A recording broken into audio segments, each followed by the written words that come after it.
সিরাজগঞ্জে বাড়ছে ডেঙ্গু রোগের সংখ্যা। প্রতিদিন হাসপাতালে ভর্তি হচ্ছেন নতুন রোগী। আরো খবর জানাতে সরাসরি যোগ দিচ্ছেন সহকর্মী হিরক। হিরন আরও মিনারেল ওয়াটার মাত্র 50 পয়সায় প্রতি লিটার। সারা দেশের মতো সিরাজগঞ্জেও কিন্তু ডেঙ্গুর প্রকোপ রয়েছে।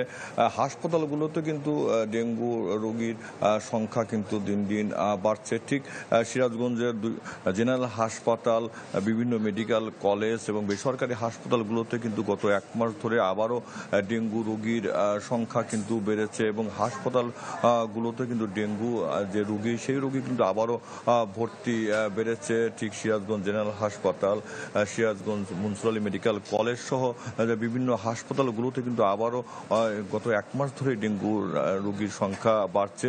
ঠিক আমরা এখন রয়েছি মনসুর মেডিকেল কলেজে। ঠিক এই মেডিকেল কলেজে কিন্তু এখন বর্তমানে পুরুষ ওয়ার্ডে 24 জন এবং মহিলা ওয়ার্ডে আরও 5 জন ডেঙ্গু রোগী কিন্তু এখনও চিকিৎসা নিচ্ছে।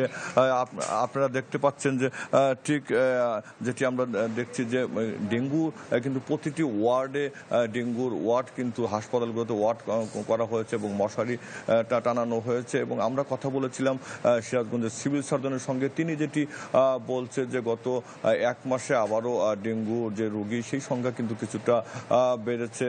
আমরা যেটি খবর পেয়েছি যে সিরাজগঞ্জ জেনারেল হাসপাতালে 5 জন, মনসুর আলী মেডিকেল কলেজে বর্তমানে সেখানে 29 জন সহ অন্যান্য যে হাসপাতালগুলো রয়েছে সিরাজগঞ্জের সরকারি এবং বেসরকারি, সেখানে কিন্তু ডেঙ্গু রোগীর ভর্তি চিকিৎসা নিচ্ছে। তবে সিভিল সার্জন যেটি বলছে যে ডেঙ্গুর প্রতিরোধে যে সচেতনতামূলক কর্মসূচি কিন্তু তারা চালিয়ে যাচ্ছে। তারা বিভিন্ন লিফলেট বিতরণ সহ যে সচেতনতামূলক কার্যক্রম, সেটি কিন্তু চালিয়ে যাচ্ছে। তবে গত সেপ্টেম্বর মাসে কিন্তু আবারও নতুন করে যে সিরাজগঞ্জের ডেঙ্গুর রোগী কিন্তু হাসপাতালগুলোতে বেড়েছে। গত এক মাস আগেও কিন্তু এই সংখ্যা অনেকটাই কম ছিল। তবে ধীরে ধীরে কিন্তু আবারও সিরাজগঞ্জের যে ডেঙ্গুর রোগী হাসপাতালগুলো কিন্তু আবারও বেড়েছে। শারমিন।